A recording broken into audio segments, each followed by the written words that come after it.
Good evening friends. तो स्वागत है आपका एक बार फिर से मैथ्स एक्सपर्ट पर।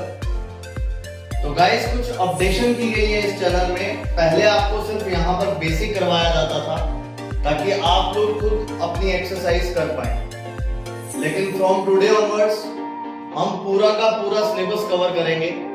जो भी आपके उसके बावजूद भी कोई डाउट्स है तो आप नीचे वीडियो में कमेंट कर सकते हैं, ठीक है। तो आज हम एक नया चैप्टर नए सिरे से स्टार्ट करने जा रहे हैं जो कि है प्रोबेबिलिटी, आपकी बुक की यूनिट 13। चलिए इसको कंटिन्यू करते हैं, ठीक है। सबसे पहले हम बेटा बात करते हैं प्रोबेबिलिटी की। प्रोबेबिलिटी होती क्या है? अगर हम प्रोबेबिलिटी की बात करें तो प्रोबेबिलिटी से हमें समझ आता है कि पॉसिबिलिटी ऑफ एनी इवेंट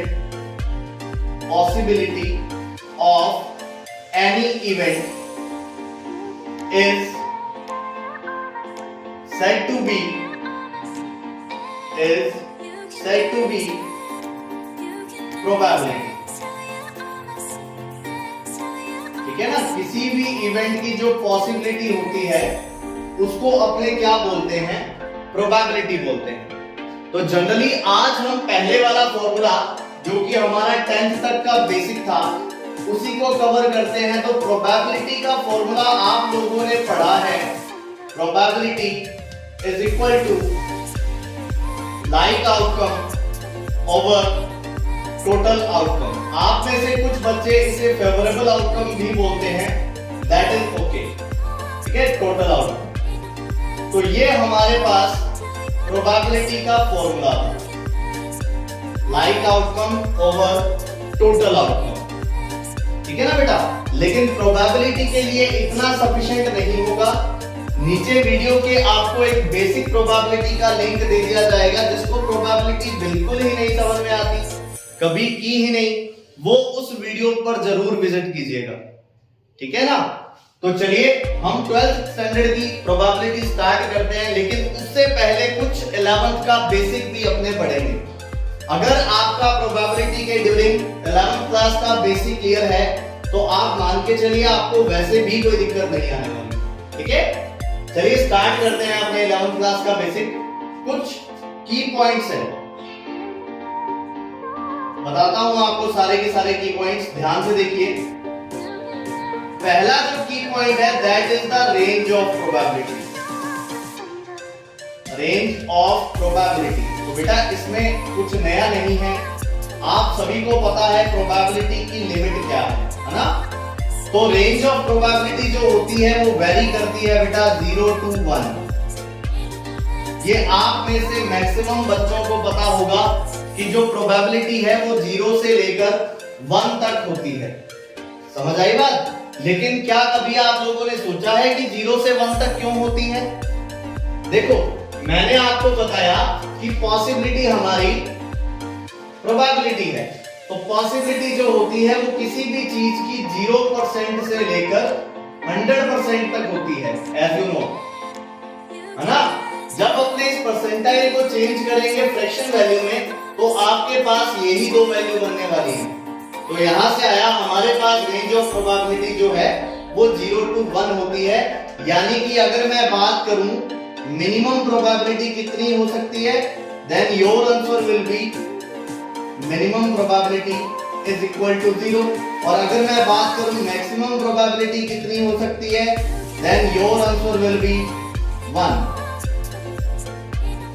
समझ आई बात?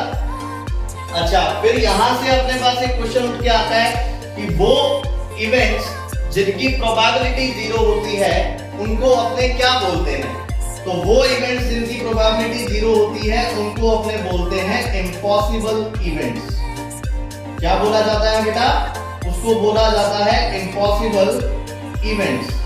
और ऐसी इवेंट्स जिनकी प्रोबेबिलिटी 1 होती है उसको अपने बोलते हैं सर्टेन इवेंट्स। तो ये दो बातें ध्यान रखिएगा, 11th क्लास में था बेटा ये सारा कुछ। समझ आई बात? चलिए सेकंड पॉइंट पर डिस्कस करते हैं बेटा। जो इसका सेकंड पॉइंट है वो आता है कि sum of probabilities of all initial events of a experiment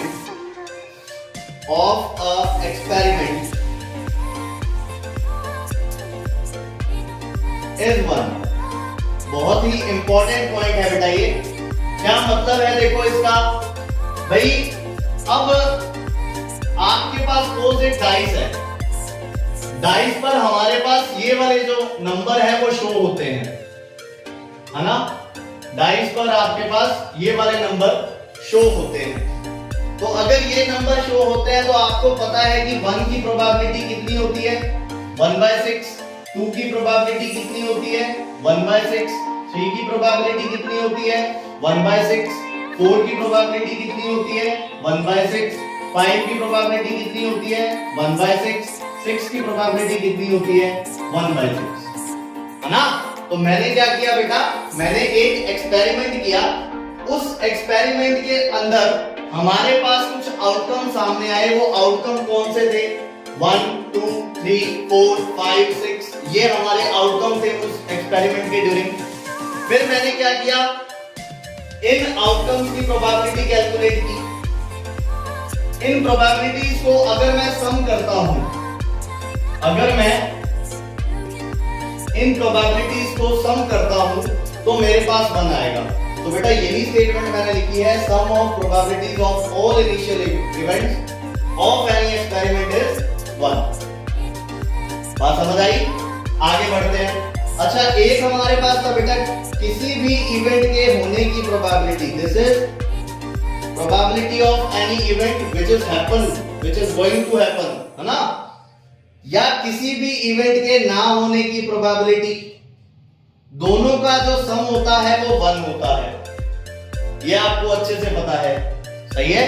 because देखो थ्रू आउट द अपने थ्रू आउट द प्रोबेबिलिटी पढ़ा हुआ है कि टोटल प्रोबेबिलिटी सर 1 होती है। जब टोटल प्रोबेबिलिटी 1 होती है तो इसका मतलब क्या हुआ, उसमें से आधी प्रोबेबिलिटी वो है जो नहीं होना और आधी वो है जो होना है। तो किसी इवेंट के होने की प्रोबेबिलिटी, किसी इवेंट के नहीं होने की प्रोबेबिलिटी, दोनों का जो सम है वो इक्वल टू 1 आता है। ठीक है, आगे बढ़ते हैं। 4th पॉइंट कवर करते हैं बेटा। 4th पॉइंट, इसमें आप पढ़ोगे एक एक्सक्लूसिव इवेंट्स। एक्सक्लूसिव इवेंट्स ये भी अपना 11th क्लास का एक टॉपिक था। एक्सक्लूसिव इवेंट्स का मतलब क्या होता है कि 2 इवेंट है मान लो, 3 इवेंट है मान लो, 4 इवेंट है मान लो, है ना। हमारे पास कितनी भी इवेंट्स है, एक्सक्लूसिव का मतलब है कि उनका जो इंटरसेक्शन होगा ये इंटरसेक्शन फाई आएगा। अब कुछ बच्चे ऐसे होंगे जिनको इंटरसेक्शन के बारे में अगर नहीं पता, तो बेटा मैं आपको बता दूं, इंटरसेक्शन का मतलब है दोनों का कॉमन, ए और बी का कॉमन। जैसे मैं बोलूं कि अगर ये वाला जो सेट है वो ए था, मैंने बोला बी कितना आएगा, बी मैंने बोल दिया 3, 4, 5, 6, 7 आएगा, है ना। तो अगर मैं ए इंटरसेक्शन बी की बात करता हूं तो ए इंटरसेक्शन बी का मतलब क्या होगा, इन दोनों में कॉमन क्या आ रहा है उसको अपने लिखेंगे ए इंटरसेक्शन बी के अंदर। तो ओवरऑल हमने क्या पढ़ा कि अगर ए और बी दोनों का इंटरसेक्शन खाली है, या मैं बोल सकता हूं ए और बी दोनों डिसजॉइंट है, तो अपने इसको क्या बोलते हैं, एक्सक्लूसिव इवेंट्स बोलते हैं। ठीक है, आगे बढ़ते हैं। 5वां जो पॉइंट हम कवर करेंगे वो है बेटा सिंपल इवेंट्स। सिंपल इवेंट्स, तो बेटा सिंपल इवेंट्स का क्या मतलब है, ऐसी इवेंट जिनके अंदर एक ही पॉइंट आता है। अब जैसे मान लो मैंने कोई एक्सपेरिमेंट किया था जिसके अंदर 1 से लेकर 6 तक आए, तो मैंने इसमें से कोई इवेंट बना ली जिसके अंदर इस एक्सपेरिमेंट का एक ही पॉइंट कवर होता है। ऐसी इवेंट को बोलते हैं सिंपल इवेंट। ठीक है, if 1 point is covered through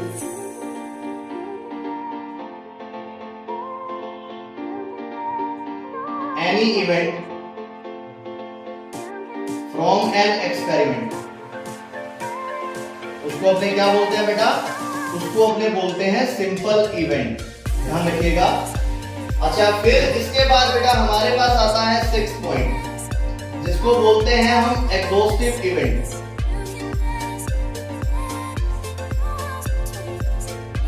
exhaustive event, exhaustive event का मतलब क्या है? जैसे हमारे पास कुछ इवेंट्स दे दी, थोड़ा सा ध्यान दीजिएगा। ये हमने एक्सपेरिमेंट किया कि हमने कोई डाइस फेंका, है ना? ये हमने कोई डाइस फेंका, ये हमारा बन गया सैंपल स्पेस। हमने इसकी कोई सब इवेंट बना ली, जैसे मैंने ए बनाया कि 2 4 6 आ गया, किसी और बंदे ने बी बनाया 1 3 5 आ गया। अब बेटा अगर मैं इनका यूनियन करता हूं तो क्या ऐसे ही बनेगा क्या दोबारा? तो कहने का मतलब अगर 2 या 2 से ज्यादा इवेंट्स का यूनियन करने पर आपको दोबारा सैंपल स्पेस मिलता है, तो वैसी इवेंट्स को अपने क्या बोलते हैं? एग्जॉस्टिव इवेंट्स बोलते हैं। यानी कि मैं ऐसे लिख सकता हूं A union B union C, इस तरह से कितनी भी हो सकती हैं। इनका यूनियन करने पर सैंपल स्पेस मिलेगा। अगर सैंपल स्पेस मिलता है तो आप इसको कौन सी इवेंट्स बोलते हो? आप इसे एग्जॉस्टिव इवेंट्स बोलते हो।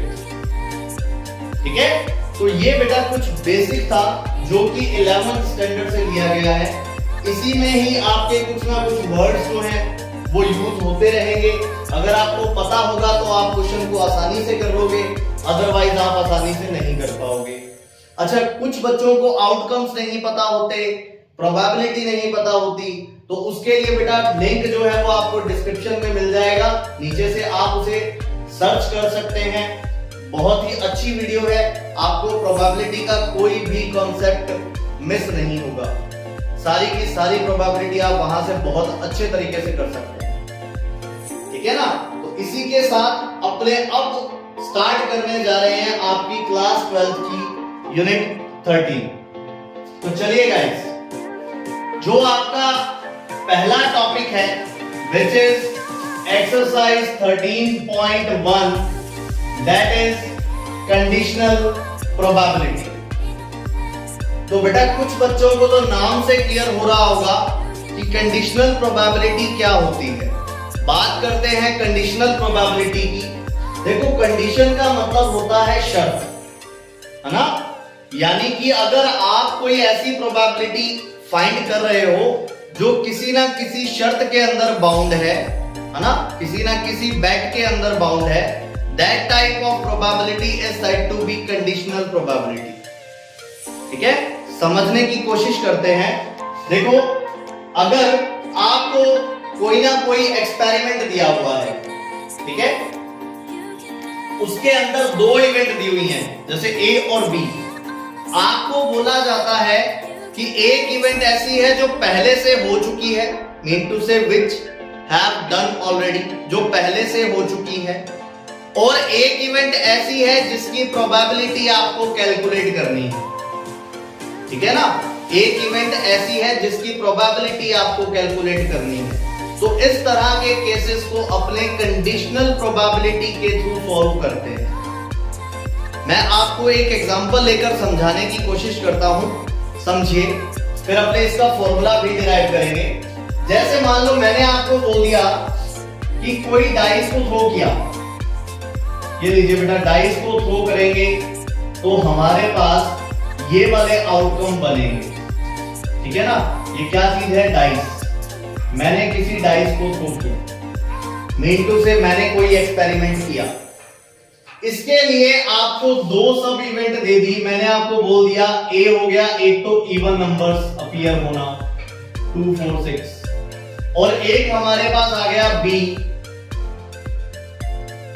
B का मतलब आया हमारे पास प्राइम नंबर, एक आ गया B, है ना? मैंने आपको एक क्वेश्चन राइज किया, मैंने बोला प्रोबेबिलिटी ऑफ E, क्वेश्चन सुनिएगा ध्यान से। मैंने बोला probability of E when b is, यहां a कर लीजिएगा, when b is given। तो बेटा देखो प्रोबेबिलिटी तो प्रोबेबिलिटी ही रहती है, कोई चेंज नहीं होता, समझ रहे हो? बस फर्क क्या पड़ता है, फर्क इतना पड़ता है। और जैसे यहां पर मैंने बोला a की प्रोबेबिलिटी पूछी गई है, तो बेटा जिसकी प्रोबेबिलिटी पूछी जाती है वो तो आता है ऊपर, ध्यान रखना इस कॉन्सेप्ट को। जिसकी प्रोबेबिलिटी हमें फाइंड करनी है वो आता है ऊपर, और जो हमें गिवन होता है वो आता है नीचे। तो बेटा क्वेश्चन पूछना क्या चाहता है, क्वेश्चन पूछना चाहता है कि आपको इवन नंबर की प्रोबेबिलिटी कैलकुलेट करनी है, बिकॉज मैं आपको बता चुका हूं ये क्या चीज है, ये हमारा इवन नंबर है, ठीक है ना, और ये हमारा प्राइम नंबर है, ये आपको मैं बता चुका हूं। तो एक्चुअल में क्वेश्चन हमसे करवाना क्या चाहता है वो देखो, क्वेश्चन हमसे करवाना चाहता है find the probability of even number if prime numbers are appear. कहने का मतलब फॉर्मूला वही है, like outcome over total outcome, लेकिन फर्क सिर्फ इतना पड़ा कि इवन नंबर की प्रोबेबिलिटी निकालनी है व्हेन सिर्फ हमारे पास प्राइम नंबर है। तो मैं इसको ऐसे भी बोल सकता हूं कि इवन नंबर की प्रोबेबिलिटी प्राइम नंबर में से कितनी है। तो आप ये देख लीजिए बेटा, प्राइम नंबर के अंदर इवन नंबर कितने हैं, आप बोलोगे सर 1, तो प्रोबेबिलिटी होगी 1/3, क्योंकि 1 1 है इसके अंदर और टोटल आउटकम 3। समझ गए ना? कहने का मतलब ये जो बी इवेंट है वो टोटल आउटकम की तरह काउंट होगी, दैट्स ऑल। और इसी में से आपको रिजल्ट्स देख रहे हैं। तो अगर मैं ये कहूं कि इसका फॉर्मूला ये बन जाएगा पी ए इंटरसेक्शन बी, कैसे देखो, मैंने आपको क्या बोला, इसमें इवन नंबर कितने हैं, 2, एक ही इवन नंबर है, तो क्या ये इन दोनों का इंटरसेक्शन नहीं है क्या? 2 इसमें भी आ रहा है और इसमें भी आ रहा है, तो ऊपर तो आ जाता है इंटरसेक्शन, और नीचे मैंने आपको बोला पी ऑफ बी ही आता है कंप्लीट। सो बेटा this is the formula for the conditional probability. ये सिंगल फॉर्मूला हमें पूरी की पूरी conditional probability as well Bayes theorem में हेल्प करेगा। तो आपको ये फॉर्मूला अच्छे से क्लियर होना चाहिए, ठीक है? एक बार मैं मतलब फिर से रिपीट कर देता हूं, P of A upon B का मतलब है probability of A when B is given. Mean to say you are finding the probability of A from B, ठीक है? मैं A की प्रोबेबिलिटी फाइंड कर रहा हूं, किस में से कर रहा हूं, B में से कर रहा हूं, ठीक है? This is what I want to do. तो आपको ये चीज ध्यान रखनी है, बस इतना सा काम है, इसके बाद आपको कहीं दिक्कत नहीं आने वाली, ठीक है? अच्छा एक चीज और, इसमें मैं आपको फॉर्मूला भी लिखवा देता हूं जो 11th वाले यूज होने हैं। जैसे फॉर्मूला आप लिखेंगे P of A union B है बेटा हमारे पास, तो ये जो P of A union B है वो इक्वल होता है P of A plus P of B minus P of A intersection B के, समझे? फिर जैसे अपने पास आ गया P of A union B का होल डैश, तो बेटा ये इक्वल होता है P of A dash intersection B dash. इसी तरह से इसका एक अपोजिट भी है, भाई आपको दे दिया गया P of A intersection B का होल डैश, तो बेटा ये इक्वल होगा P of A dash union B dash. और ये जो रूल है ये द मॉर्गन रूल कहलाता है, द मॉर्गन थ्योरम इसको बोलते हैं अपने, समझ आई बात? इसी तरह से आपके पास एक फॉर्मूला ये भी रहता है कि अगर आपको by chance P of A minus B calculate करना पड़ जाए, A माइनस B का मतलब ओनली A, तो आप क्या करेंगे, P of A intersection B dash find कर सकते हो, या फिर आप A की प्रोबेबिलिटी में से A इंटरसेक्शन B की प्रोबेबिलिटी घटा सकते हो। समझ में आई ना बात? तो इस तरह से अपने इसको कर सकते हैं, ध्यान रखिएगा। इन फॉर्मूलाज की भी अपने हेल्प लेंगे जैसे जैसे हमें जरूरत पड़ेगी वैसे वैसे। तो बिना देरी किए 13.1 के क्वेश्चन अपने स्टार्ट करते हैं 1 बाय 1। वो क्वेश्चन जो बिल्कुल सिंपल होंगे वो मैं नहीं करवाऊंगा, बट मैक्सिमम आपकी 13.1 आज के इस लेक्चर में कंप्लीट हो जाएगी। इसके अलावा अगर आपको लगता है कि sir still doubts are there, तो आप मुझसे पूछ सकते हैं कभी भी इस वीडियो के नीचे कमेंट कर दीजिएगा, आपको आपका आंसर है जो भी आपकी क्वेरी है उसका रिप्लाई मिल जाएगा। ठीक है, तो अब मैं बिना देरी किए स्टार्ट करता हूं 13.1 का क्वेश्चन नंबर 1। देखिए क्वेश्चन नंबर 1 में होप आप सभी के पास पढ़ते वक्त बुक होगी तो ज्यादा बेटर रहेगा, आपको इजी रहेगा पढ़ने के लिए। तो चलिए, जैसे इसमें दिया हुआ है given that E and F are events such that P of E is equal to 0.6, P of F is equal to 0.3, E intersection F is equal to 0.2, find P E upon F और F upon E। तो बेटा E और F देखकर घबराना नहीं है, वो सिर्फ क्या किया गया, वो सिर्फ इनका नाम बदल दिया गया, नथिंग एल्स। तो फर्स्ट क्वेश्चन में आपको बोला हुआ है कि P of E की वैल्यू है 0.6, P of F की वैल्यू है 0.3 और P of E intersection F की जो वैल्यू है that is 0.2। समझे बेटा, ये वो चीजें हैं जो आपको क्वेश्चन में गिवन है, ये मैं नहीं बोल रहा, क्वेश्चन बोल रहा है ना। अच्छा, फिर क्वेश्चन में बोला हुआ है बेटा फर्स्ट पार्ट आपको जो फाइंड करना है that is we need to find PE upon F। तो आप लोग सभी समझदार हैं, PE upon F फाइंड करने के लिए बोल रहा है तो मतलब P of E intersection F यहां आएगा और P of F इसके नीचे आएगा। P of E intersection F की वैल्यू आपको पता है 0.2 और P of F की वैल्यू भी हमें पता है 0.3। तो आप जब इसको कैंसिल करके आंसर फाइंड करेंगे तो आपका आंसर आएगा 2/3। तो ये था बेटा आपका क्वेश्चन नंबर 1। ठीक है, तो बड़ा ही मतलब आसान है और खास करके 1 से लेकर 5 तक की कैटेगरी के जो क्वेश्चन है वो तो बिल्कुल ही सेम है, कुछ भी नया नहीं है उसमें। ठीक है ना, फिर भी अगर कोई क्वेरी हो तो आप पूछ सकते हैं कभी भी। अब जैसे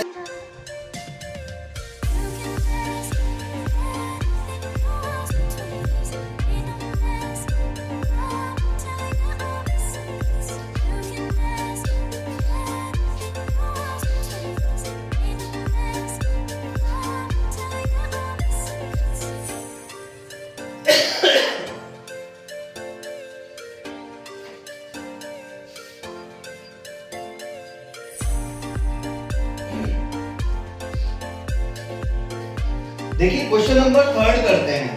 सेकंड जो है वो बिल्कुल एज इट इज है, इसलिए मैं नहीं करवा रहा, छोड़ रहा हूं उसे। थर्ड क्वेश्चन देखिएगा। क्वेश्चन नंबर 3 में आपको गिवन है बेटा P of A is equal to 0.8, फिर P of B is equal to 0.5, फिर P of B upon A is equal to 0.4। ठीक है ना, इसका जो पहला पार्ट है वो आपको कैलकुलेट करने के लिए बोला है P of A intersection B और यही वाला सेकंड क्वेश्चन है as it is. Second part जो आपको बोला गया है वो बोला गया है P of A upon B और जो थर्ड पार्ट आपका बचता है वो थर्ड पार्ट बोला गया है बेटा P of A union B। तो 1 बाय 1 में तीनों के तीनों पार्ट कवर करता हूं, ध्यान दीजिएगा। पहले पार्ट की डिस्कस करते हैं। देखो P of A intersection B upon P of B था जब A अपॉन B था, इसको मैं ऐसे लिख सकता हूं P B upon A is equal to A intersection B, तो नीचे A आ रहा है तो इसलिए यहां पर A हो जाएगा, लिख सकता हूं मैं इस तरह से। तो यहां से P of A intersection B का फॉर्मूला जनरेट होता है, वो फॉर्मूला है P B upon A multiply by P of A। तो P of B upon A की वैल्यू हमारे पास है 0.4, इसकी वैल्यू 0.8, आंसर आ जाएगा बेटा 0.32। समझे बात? फिर इसी तरह से आपका जो सेकंड क्वेश्चन है, सेकंड में आपको बोला हुआ है P A अपॉन B के लिए, तो आपको पता है आप फॉर्मूला अप्लाई कर सकते हो P of A intersection B, P of A intersection B की वैल्यू आपने कैलकुलेट कर रखी है 0.32, इसकी वैल्यू अपने पास है 0.5, तो ये आ जाएगा बेटा 16/25। सिमिलरली अगर अपने इसका थर्ड क्वेश्चन करते हैं तो थर्ड क्वेश्चन में P of A union B calculate करना चाहते हैं, तो फॉर्मूला होता है बच्चे P of A P of B minus P of A intersection B। P of A की वैल्यू कितनी, P ऑफ A की वैल्यू है 0.8, P ऑफ B की वैल्यू कितनी 0.5, इसकी वैल्यू कितनी 0.32, तो बेटा आंसर आ जाएगा आपके पास 0.98। तो देखिए बेटा बड़ी ही आसान कैलकुलेशन है, कुछ भी नहीं करना, आपको डायरेक्ट फॉर्मूला अप्लाई करना है, नथिंग एल्स। इसके अलावा सिंगल चीज भी चेंज नहीं है। क्लियर हुआ? तो ये आपको करना है। अच्छा, इसके बाद देखो 1 से लेकर 5 तक अपने कर चुके हैं, 6 से लेकर 9 तक की एक कैटेगरी अलग है। उसमें क्या होगा, सैंपल स्पेस आपको बनाना पड़ेगा, E की वैल्यू और F की वैल्यू उसने दी हुई है, उसको जनरेट करना पड़ेगा, प्रोबेबिलिटी फाइंड करनी पड़ेगी, फिर अपने यही वाला सेम फॉर्मूला लगाएंगे और हमारा आंसर आ जाएगा। चलिए उस तरह के भी कुछ क्वेश्चन देखते हैं। देखिए बेटा क्वेश्चन नंबर 6, इसमें आपको दे रखा है a coin is tossed 3 times,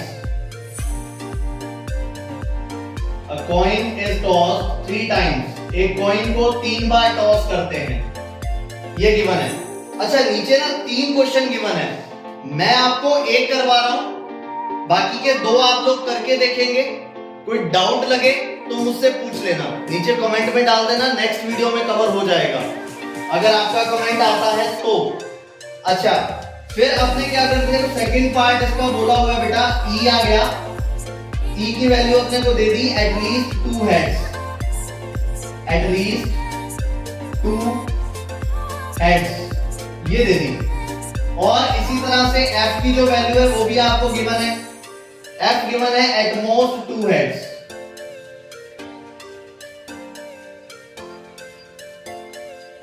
तो अब थोड़ा सा ध्यान से समझना आप इस क्वेश्चन को।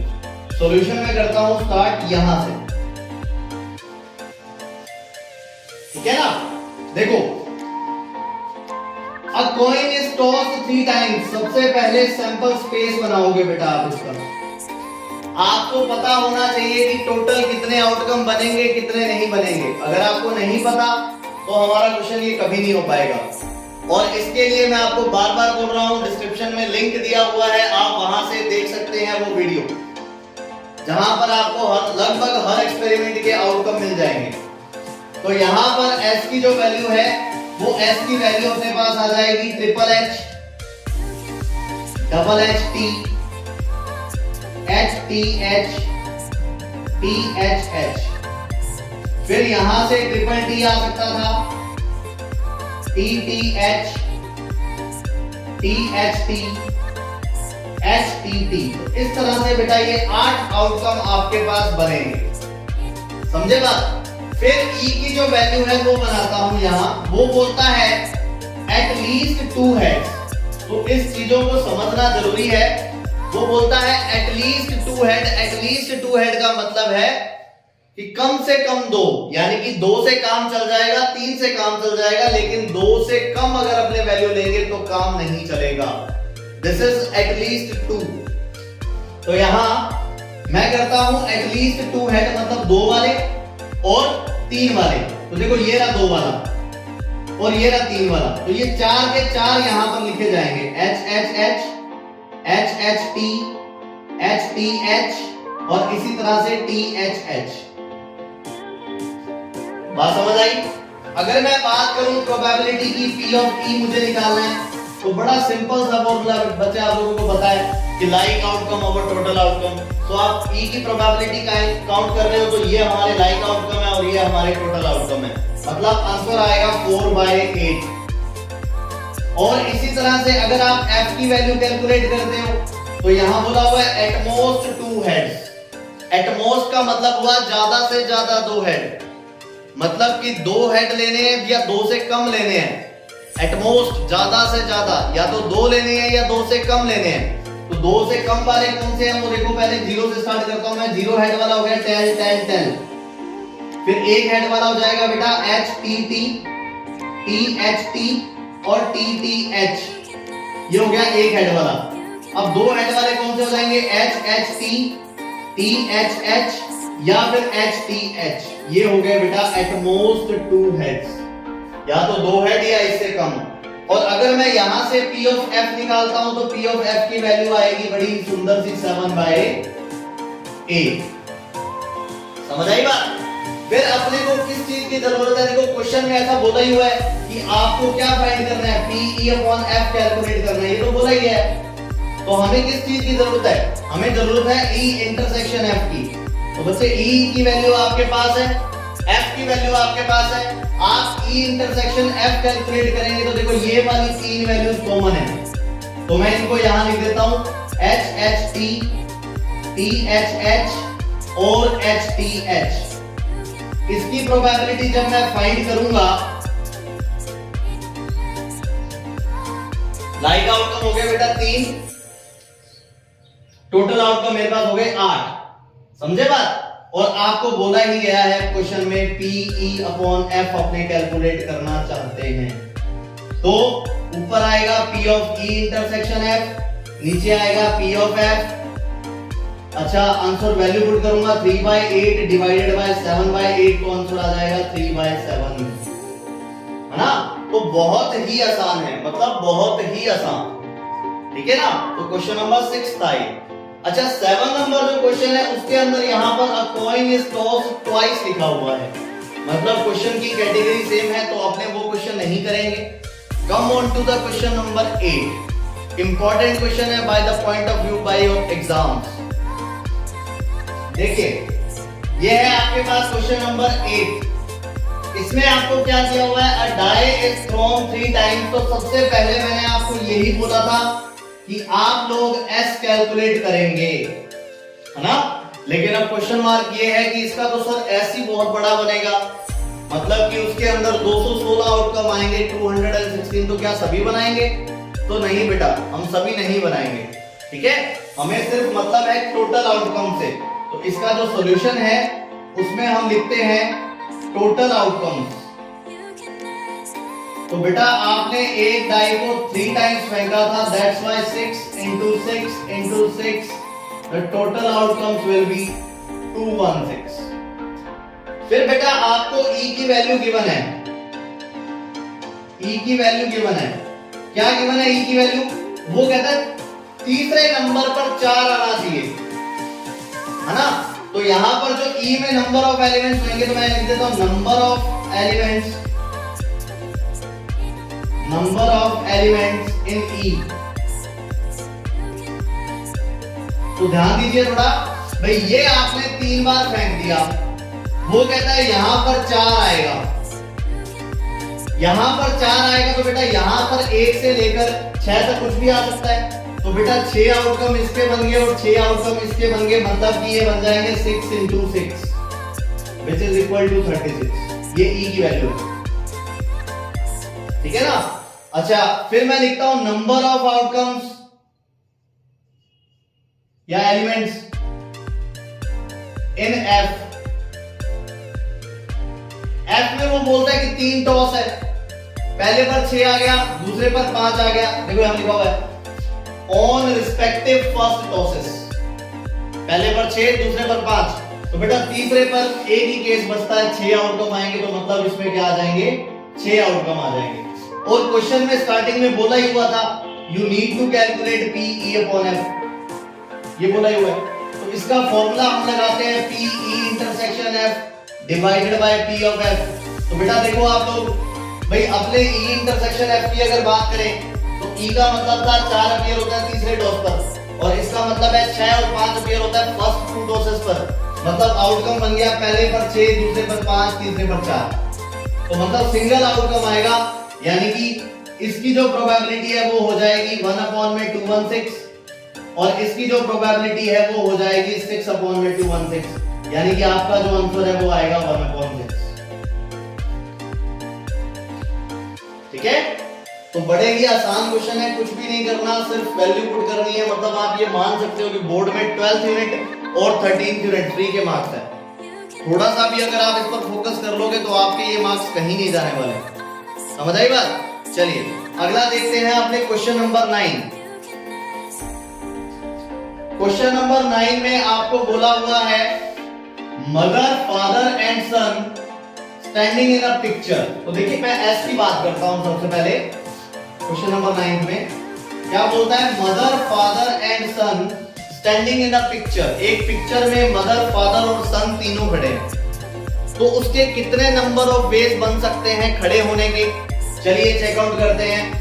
देखिए मदर पहले आ जाए, फादर फिर आ जाए, फिर सन आ जाए, फिर मदर आ जाए, फिर सन आ जाए, फिर फादर आ जाए। पहले सन फिर फादर फिर मदर, पहले सन फिर मदर फिर फादर, सही है ना? फिर इसके बाद फादर से स्टार्ट कर देते हैं, फादर मदर सन या फिर फादर सन मदर। तो कुल मिलाकर हमारे पास 6 आउटकम बनेंगे। समझ आई बात? अच्छा, फिर इसी में हमें ई की वैल्यू दे रखी है, sun standing on one end, sun standing on one and,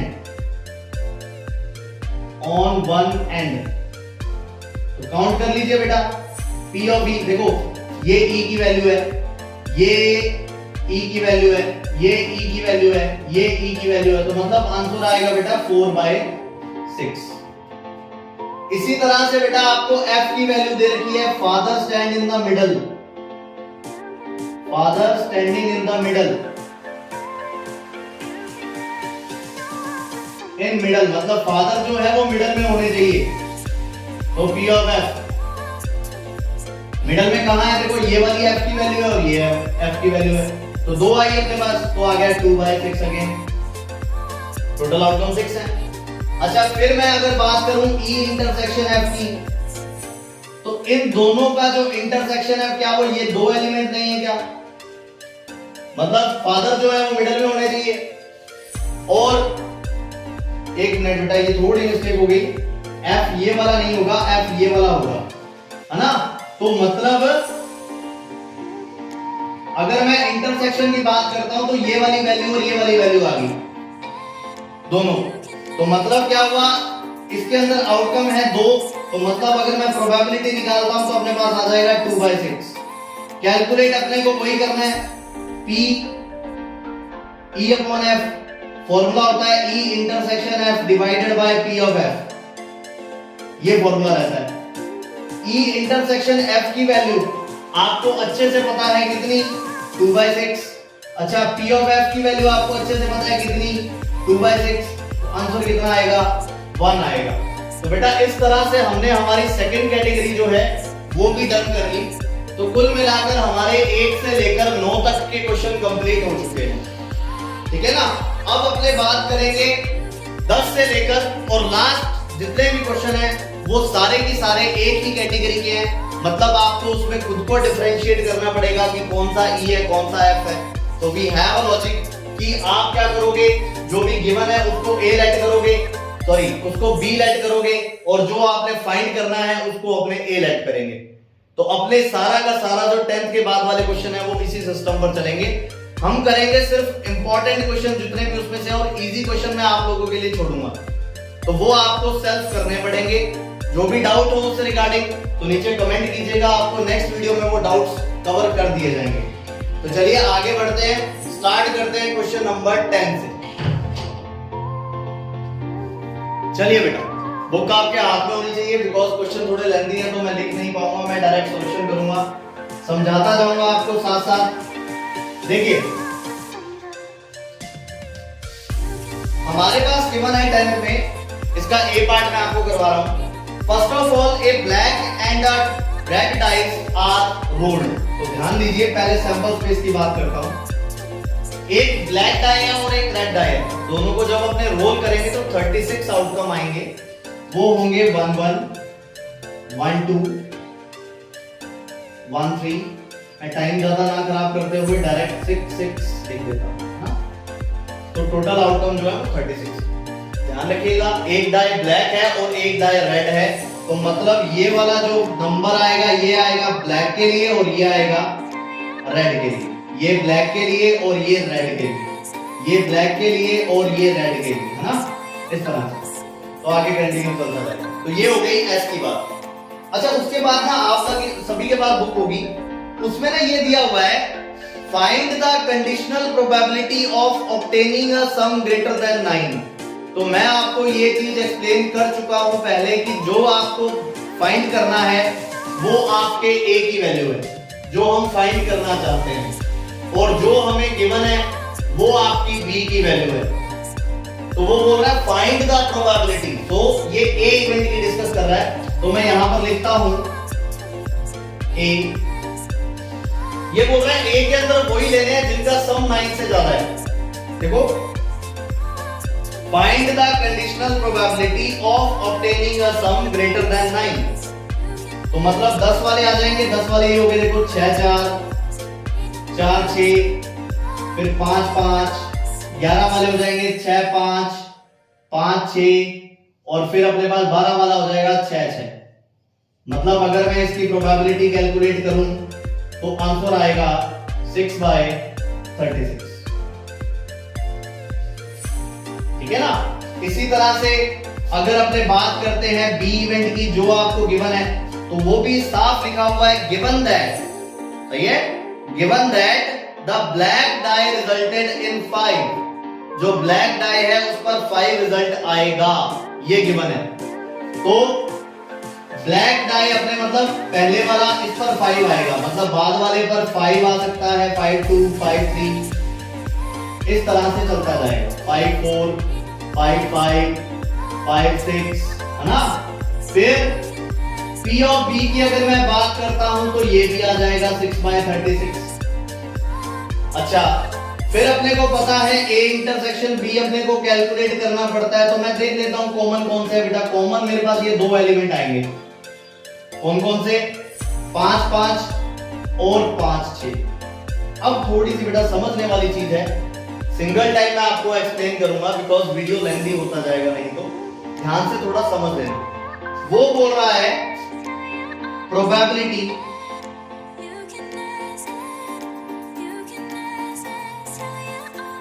of some greater than 9 given that 5 appears on black die। ये आपको फाइंड करने के लिए बोल रहा है ना। तो थोड़ा सा गौर कीजिए, प्रोबेबिलिटी जिसकी फाइंड करनी है वो A है, गिवन दैट ये आपके पास B है, ब्लैक डाई पर 5 अपीयर हुआ है, तो ये B है। इसके अकॉर्डिंग फॉर्मूला क्या बनेगा, P of A intersection B upon P of B। सही है, मतलब क्या आ जाएगा बेटा 6/36। इसका भी निकालना पड़ेगा, P of A intersection B कितना, ये बन जाएगा 2/36। तो आंसर आया 2/36 अपॉन 6/36, आंसर हो गया 1/3। ठीक है ना बेटा। ये थ्योरी ध्यान रखिएगा, हर क्वेश्चन में काम आएगी। इसी को देखकर हमें पता लगेगा कि P A upon B calculate करना है। इस थ्योरी के अंदर एक इवेंट ऐसी होगी जो आपको फाइंड करनी है, और एक इवेंट ऐसी होगी जो गिवन है। जो फाइंड करनी है वो आपका A है, जो हमें गिवन है वो हमारा B है। तो उसी के अकॉर्डिंग मैंने ये वैल्यू पुट की है, समझ गए। चलिए अगला क्वेश्चन देखते हैं। क्वेश्चन नंबर 13 देखिएगा। आपको बोला गया है,